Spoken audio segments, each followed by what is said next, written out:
जय श्री कृष्णा दोस्तों। जैसा कि हर साल भाद्रपद मास के शुक्ल पक्ष की तृतीया तिथि को हरतालिका तीज का व्रत रखा जाता है। इस दिन सुहागिनी महिलाएं पति की लंबी आयु के लिए, अच्छे स्वास्थ्य और खुशहाल जीवन के लिए हरियाली तीज का निर्जला व्रत रखती हैं। तो ऐसे में शुभ मुहूर्त में पूजा करना भी बेहद ज़रूरी माना जाता है।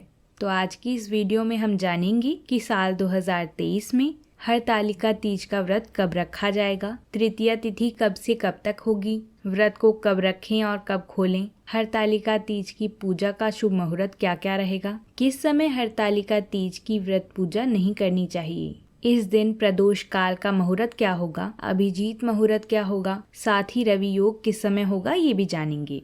इसके अलावा इस दिन किन चीज़ों का दान पुण्य करना चाहिए, हरतालिका तीज की पूजा विधि किस प्रकार होती है और इस व्रत में किन किन नियमों का ध्यान रखना आवश्यक है, ये सारी बातें आज हम इस वीडियो में करेंगे। इसलिए सबसे पहले चैनल को सब्सक्राइब और वीडियो को लाइक ज़रूर कर लें। जैसा कि हरतालिका तीज का व्रत हरियाली तीज और कजरी तीज की तरह ही मनाया जाता है, तो इस दिन सुहागिनी महिलाएं भगवान शिवजी और माता पार्वती की विधिवत पूजा करती हैं। इस साल 2023 में हरतालिका तीज 18 सितंबर को मनाई जाएगी।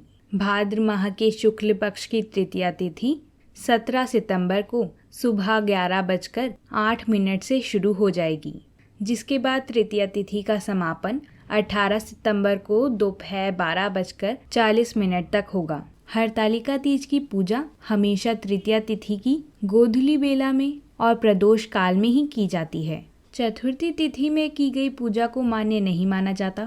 चतुर्थी तिथि में केवल व्रत को खोला जाता है, यानी व्रत का पारण किया जाता है। हरतालिका तीज के व्रत में ध्यान रखने वाली ये बात है कि इस दिन व्रती को काले या सफ़ेद रंग के वस्त्र नहीं पहनना चाहिए। नवविवाहित महिलाएं ये बात का ध्यान रखें कि जैसे पहली बार व्रत करने का संकल्प किया जाता है, आजीवन उसी व्रत का पालन करना चाहिए। यानी अगर निर्जला या फलहार का व्रत का संकल्प लिया है तो उसे पूरा ज़रूर करें, क्योंकि हरतालिका का व्रत जैसे पहली बार किया जाता है वैसे ही हर बार किया जाता है। उसको बीच में तोड़ा नहीं जाता है और ना ही उसको बदला जाता है। हरतालिका तीज का व्रत 24 घंटे के लिए रखा जाता है। शास्त्रों के अनुसार बताया गया है कि हरतालिका तीज के व्रत में अन्न जल का त्याग किया जाता है। लेकिन किसी कारणवश अगर आप निर्जला व्रत नहीं रख सकती हैं तो आप फलहार व्रत कर सकती हैं। अगर हरतालिका तीज के दौरान महिलाओं को मासिक धर्म हो जाए तो उन महिलाओं को दूर से ही भगवान की कथा सुननी चाहिए, लेकिन व्रत को शुभ समय पर ही खोलना चाहिए। अगर नवविवाहित महिलाएं इस व्रत को कर रही हैं तो इस बात का ध्यान करें। इस व्रत का यह नियम है, अगर एक बार हरतालिका तीज का व्रत शुरू कर दिया तो इसे बीच में छोड़ा नहीं जा सकता। अगर किसी कारणवश ये व्रत ना कर पाएं तो इसका उद्यापन कर दें और परिवार की दूसरी महिलाओं को ये व्रत सौंप दें, ताकि इसका क्रम बना रहे। या निर्जल व्रत ना रखा जा रहा हो तो उद्यापन करके इस व्रत को थोड़ा हल्का कर सकते हैं, जैसे इसमें फलहार कर लिया। शास्त्रों के अनुसार हरतालिका तीज के व्रत में व्रतधारी महिलाओं को दिन में सोना नहीं चाहिए। यह व्रत सुहाग का पर्व है, इसलिए सुहागन महिलाओं को 16 श्रृंगार करके शिवजी और माता पार्वती की पूजा करनी चाहिए। इस व्रत में मेहंदी जरूर लगाएं, क्योंकि मेहंदी एक सुहाग का प्रतीक माना जाता है। हरतालिका तीज व्रत का पारण चतुर्थी तिथि यानी गणपति उत्सव के पहले दिन सूर्योदय के बाद ही किया जाता है। इस दिन किसी के साथ भी गलत व्यवहार ना करें। सुहागन महिलाओं को सुहाग का सामान इस व्रत में जरूर दें। साथ ही हरतालिका तीज के दिन परिवार के लिए सात्विक भोजन ही बनाना चाहिए। तो इस साल 18 सितंबर को ही हरतालिका तीज का व्रत रखा जाएगा।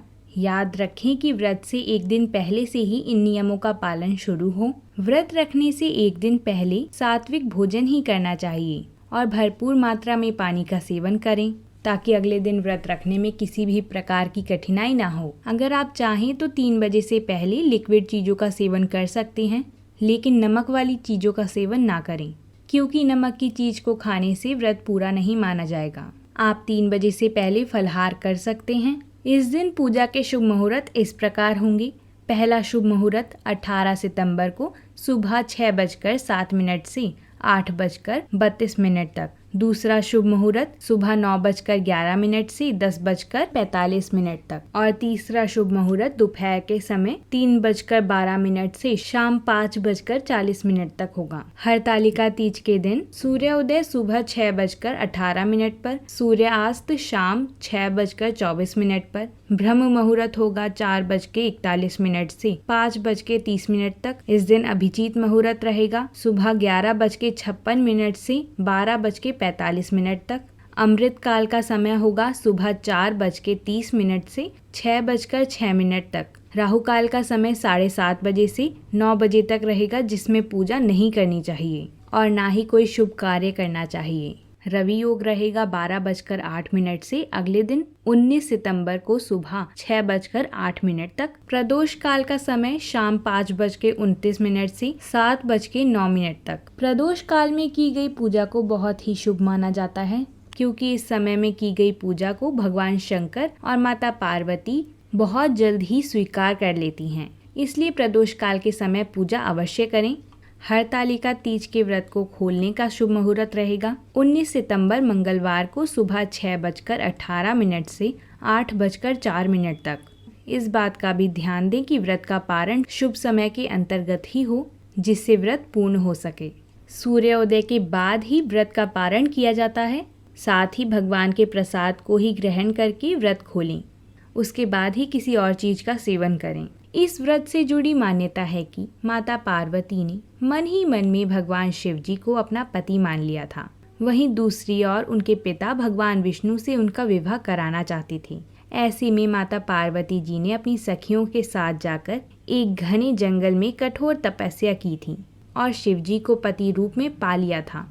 यही कारण है कि हरतालिका तीज का व्रत विशेष महत्व रखता है।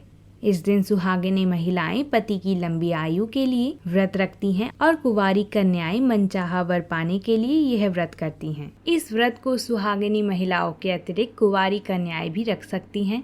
मान्यता है कि इस व्रत के शुभ प्रभाव से कुंवारी कन्याओं को मनचाहा वर प्राप्त होता है। इस दिन सभी सुहागन महिलाओं को 16 श्रृंगार करना चाहिए।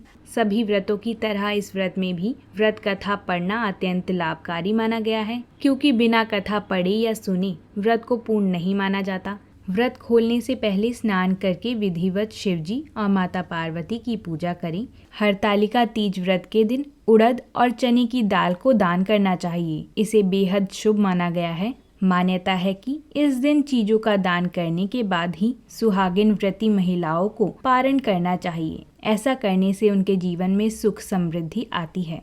इसके बाद पूजन सामग्री सहित मिट्टी के शिवलिंग का विसर्जन करें और फिर प्रसाद खाकर इस व्रत को खोल लें।